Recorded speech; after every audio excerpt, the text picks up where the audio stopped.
میں ایک ایسا گروہ ہونا چاہیے جس کے متعلق میرا رب فرما جو لوگوں کو نیکی کی دعوت دے، برائی سے روکے، برے اعمال سے روکے۔ ایک ایسا گروہ ضرور ہونا چاہیے جو لوگوں کو نیکی کے کاموں کی دعوت دے، اچھے کاموں کا حکم دے، برائی کے کاموں سے روکے، منع کرے۔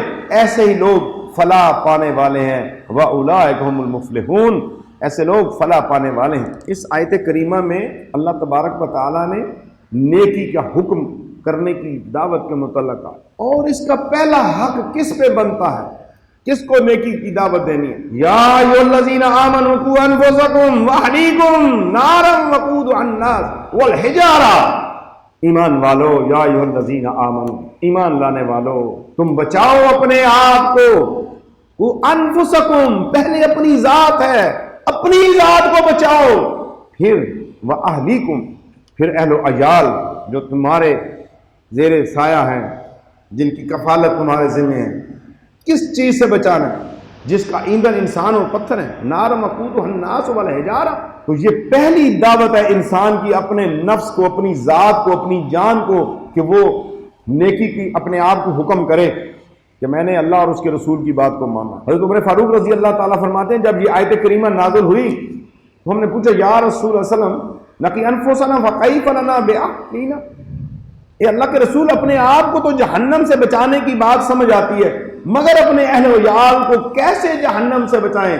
تو رسول اللہ صلی اللہ علیہ وسلم نے فرمایا جن چیزوں سے اللہ تعالیٰ نے تمہیں روکا ہے تم اپنے اہل و عیال کو بھی ان سے روکو، اور جن کاموں کو بجا لانے کا حکم اللہ تعالیٰ نے تمہیں دیا ہے وہ تم ان کو بھی بجا لانے کا حکم دو۔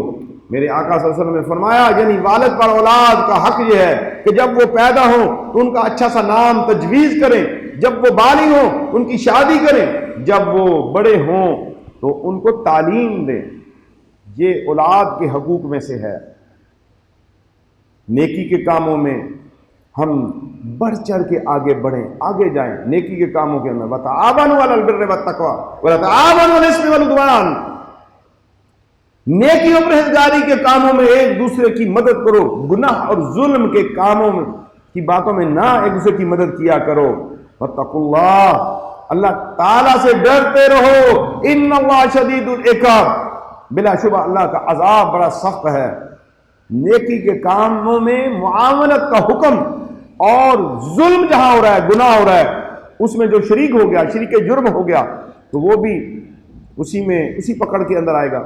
اور پھر اللہ تبارک و تعالی یہ جو پہلا مرحلہ ہے جس کے اندر انسان اپنے آپ کو تلقین کرتا ہے، اپنی اولاد کو تلقین کرتا ہے، پھر کسی کو نیکی کے کاموں کی دعوت دینا، اچھائی اور بھلائی کے کاموں کی دعوت دینا، روزمرہ کے امور و معاملات میں آسانیاں پیدا کرنا، ان کے دکھ درد میں لوگوں کے شریک ہونا، لوگوں کی مشکلات اور پریشانیوں میں ان سے تعاون کرنا، حتی الامکان ہر قسم کی برائیوں، گناہ و ظلم و ستم کی راہیں مسدود کرنا، یہ سب تعاون کی باتیں ہیں۔ اگر آپ اپنے دوست کو بتاتے ہیں کہ تم غلط راستے پہ جا رہے ہو، یہ بہت بڑی نیکی ہے، بہت بڑی نیکی ہے۔ وَتَعَاوَنُوا عَلَى الْبِرِّ وَالْعُدْوَانِ، اس کے اوپر بہت بڑا اجر ہے۔